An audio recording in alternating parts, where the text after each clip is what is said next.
Zvendas kryeministria Belinda Balluku merret në nënhetim nga SPAK. Kështu ka pretenduar kreu i grupit parlamentar të Partisë Demokratike Gazmend Bardhi, sipas një postimi të gjatë në faqen e tij në Facebook. Bardhi thotë se të hënën ajo është thirrur në prokurori. Belinda Balluku është zyrtarja më e korruptuar e shtetit shqiptar në këto 35 vite. Në çdo aferë, në çdo sektor janë gjurmët e saj të korrupsionit, nga energjia tek infrastruktura, nga tuneli Llogaras tek aeroporti i Vlorës. Dosjet e saj në SPAK janë me dhjetra dhe duket se njëra prej tyre ka marrë rrugë tashmë.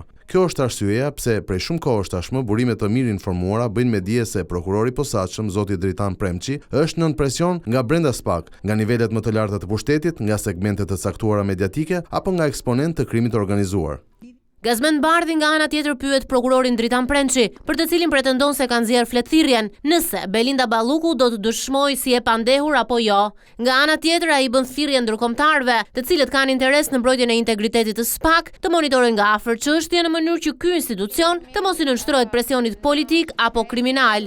Në mes të majit të vitit të kaluar, Balluku dëshmoi për më shumë se 3 orë, ndërsa tha jashtë dyerve të prokurorisë se u pyet për inceneratorin e Tiranës.